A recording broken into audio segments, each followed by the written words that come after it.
I'm Jake, And I'm Marlin. aka Guy, and we just got back from the cinema. We saw the Equalizer 3 with Denzel Washington and Dakota Fanning and a whole bunch of actors we don't recognize and I'm pretty sure we've never seen before, so not gonna name them. Yeah, it seemed like pretty clearly from the credits it was an Italian cast that, no, we just don't know. And before we start, guess we give our brief thoughts on the first two. I enjoyed the first Equalizer quite a bit. It was a good old vigilante action film, pretty stylistic. What do you think of it? Oh, it was great. The good guy overcomes overwhelming odds against him and does something about it. The second one, Equalizer 2, was not as good as the first one, but it was still fun. Basically, if you wanted to see more of Robert McCall, Denzel Washington's character, kicking ass, then you get it. Had a very inventive finale. What did you think of number 2? I like number 2 as well. If you get a real great number 1, it's hard to be a number 2 to that.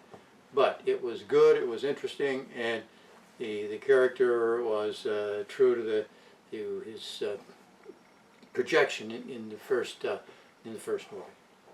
Number 3, I didn't know it was coming out until I think earlier this year. I mean, you always think maybe they're gonna make another one, but it had been quite a few years since the second one. I think it's been like 6 years. So you're like, if they better get to it fast or Denzel's gonna be a little, he already is long in the tooth, but he's gonna be even longer in the goddamn tooth.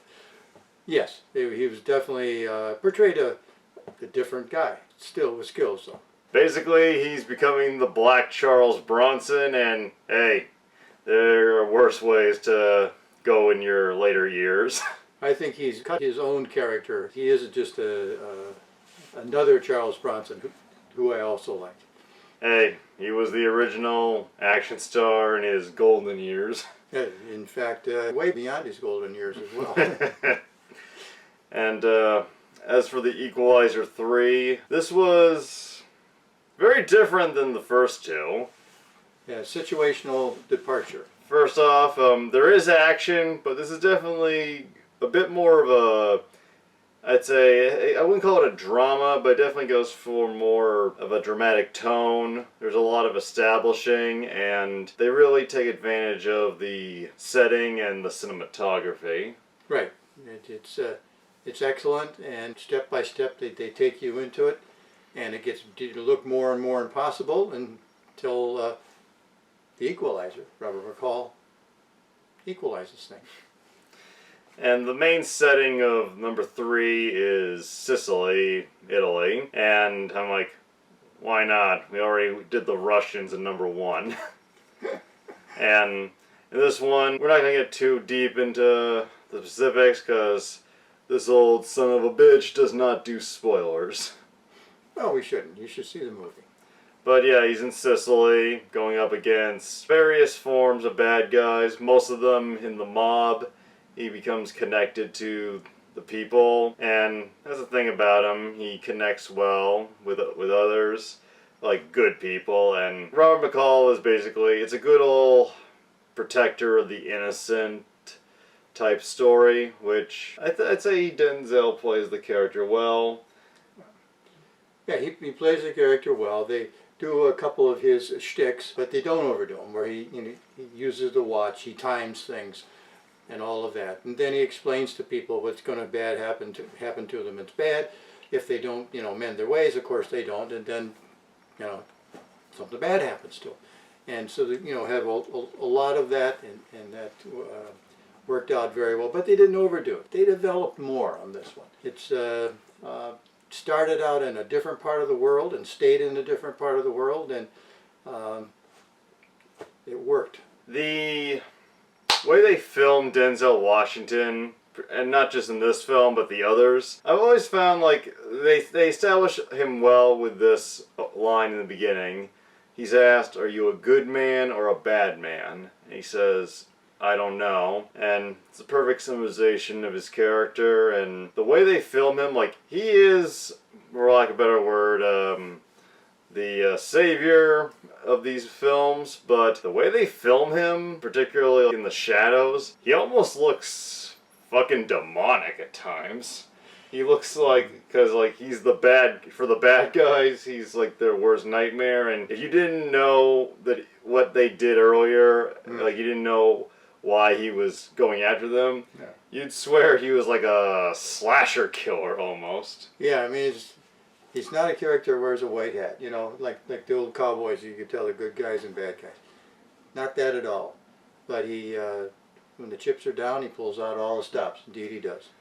And as always, the kills in these films are pretty goddamn brutal. Like, they do not hold back with the blood and shit. And the opening scene, man, they really went all out for the beginning. Yes, indeed. Yes, indeed. If you're sensitive to eyeballs, maybe look away. And only closest thing to a spoiler I give, we get to see Denzel Washington shoot a Italian gangster in the ass. Makes the price of admission well worth it. Yeah, but it didn't kill him. It just hurt him.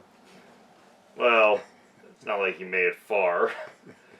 And just want to mention it because she was a pretty highlight part. Dakota Fanning. This is her and Denzel Washington's, I believe, first film together since Man on Fire, which came out about 19 years ago. A long time ago. Yeah, and that, he was the man, she was a little girl. Now here, he's an old man and she's a young woman. And I was really interested to see them together again because I love Man on Fire. But that's a pretty good, brutal vigilante film in its own right. And I've only seen a few of Dakota Fanning's movies since she's become an adult. She played a good, evil little bitch in Once Upon a Time in Hollywood. She was one of the Manson girls. And here she plays, I guess, the CIA agent who Denzel Washington communicates with, and there are scenes, there's a lot of good establishing, a lot of good build-up, and I can't really talk about it without giving anything away, but I'll just say their scenes together, it's very cool to watch, because it's not one note. There is development in their characters talking. Yeah, and there's some of the regular stuff that goes on in the past as well. Again, they don't beat it to death. They use the phrase that one day you see somebody do something unbearable and you do something about it because you can. You know, okay. And he's out there doing that. So he's the guy that isn't sure he's a good guy because of, I think, mainly what he's done in the past, but he doesn't take pleasure in what he does. He just does it because he feels it's what he has to do. And he gives chances. There, aside from him, there's no returning characters in this film outside of a flashback scene, but it's very well handled. Antoine Fuqua, I think that's how you pronounce his name, the director. He knows how to do action extremely well. He also did Shooter with Mark Wahlberg, which you enjoyed. Yeah. And even though you don't want to see him as the bad guy, he also directed Denzel Washington in his Oscar-winning role in Training Day. Training Day. Playing the evil guy. Yeah, that's all I can really say without getting into too much spoilers. If you enjoyed the first two Equalizers, I think you will enjoy this one very much. I think it's a step up. It's not quite on the same level as the first one, but it's a step up from the second one in my opinion, and visually it's the best of the sequels, of the entries. Yeah, it's very good film work. They're in the city of Naples a lot, and they make it look like a big city. It's really not, but they use it very well. It's a lot of fun. The only con I guess I could give it is there wasn't exactly a clear or well-focused on villain in this film. There were a bunch of goons, but we were given two, I guess, bad guys, and neither one got a lot of focus. Like, we got one kind of in the first half, one kind of in the second half, but I don't feel like we really got enough time with them. Like, we had the Russian in the first one, who was a dominating force to the big finale. Indeed he was. And then we had the betrayal villain in the second one, who was a good little worm. I mean, I did like seeing the bad guys get theirs, but I didn't feel like there was a clear, strong main baddie in this.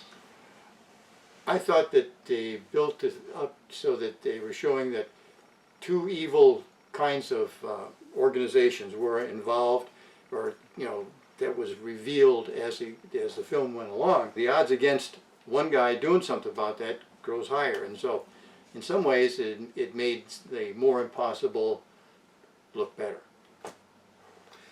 Well, that's what we took from it. I like seeing them get theirs, just could have had it a little stronger in that department, but either way, I think this was a very well worth watching film. Just don't go into expecting slam, bang, off the walls action. It is good, but it's a slightly more subtler Equalizer than we've had before. And that's not a bad thing, unlike some movies that have gone that route. Thank you for watching, and thank you for joining me. Yep, I'd recommend.